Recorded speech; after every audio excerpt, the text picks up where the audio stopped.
ذلك بكل إدارة ورياضة بأطعام. كلام واضح.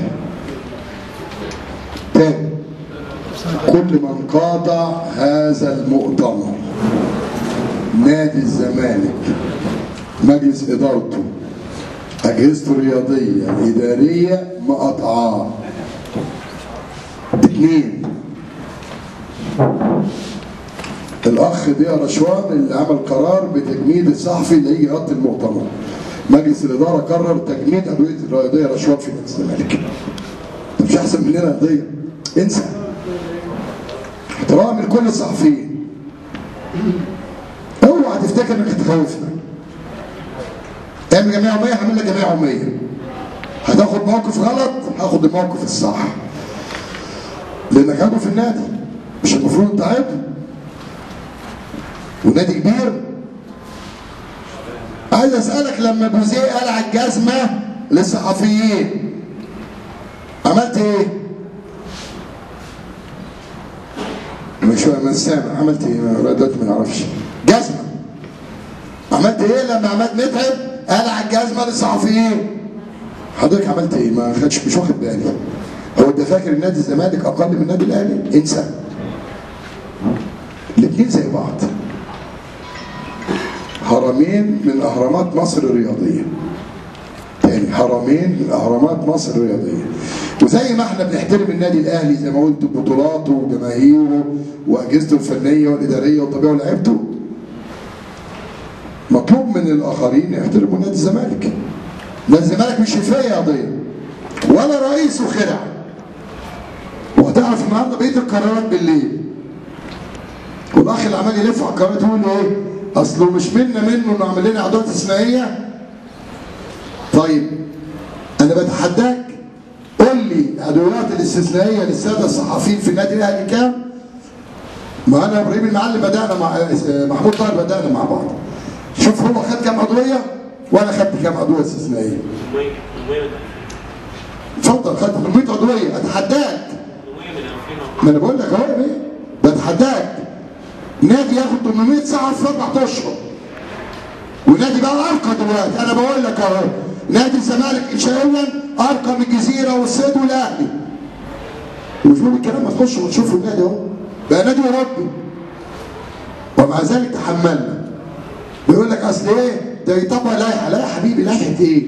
لائحه بتقول لي خد 2%. يعني كل 100 عضو عامل بيدفع 180,000 جنيه اخد 2 من بينهم صحفي وقاضي ووكيل نيابه وضابط شرطه وضابط جيش وجهاز مركزي محاسبات ووزاره شباب. يعني لو طبقت لائحه اخد نص صحفي،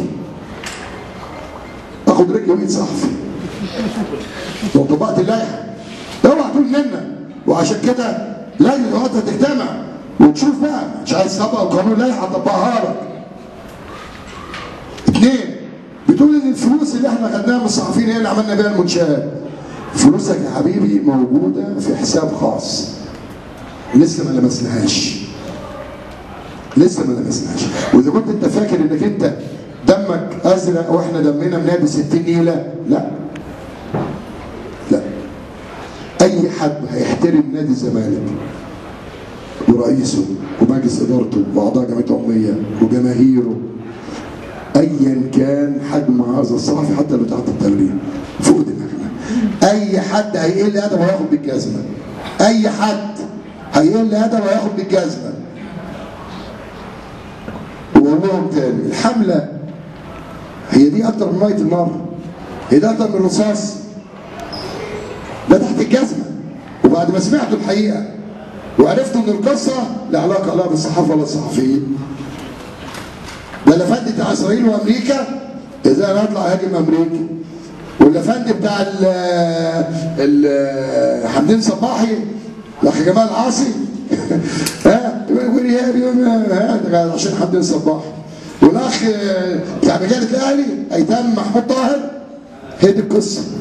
نادي الزمالك قام، مش هيقعد خلاص باذن الله. عملاق كانوا عايزين يكسروه. قام فاق. وانا اللي يهمني في القصه دي كلها ربنا، ضميري، اعضاء جمعيه عموميه وجماهيري.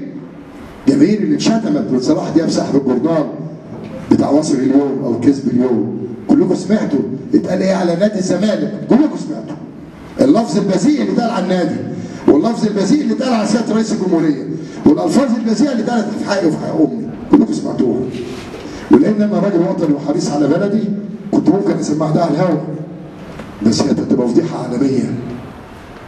دول رجال الاعمال المصريين، دول اللي لعبوا مصر ومصر دم مصر، دول اللي سرقوا اراضي مصر. صلاح جابه وامثاله، بس حكومه خدعه.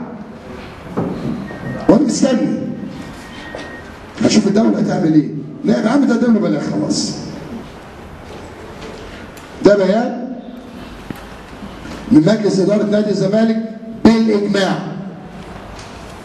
تاني بالاجماع.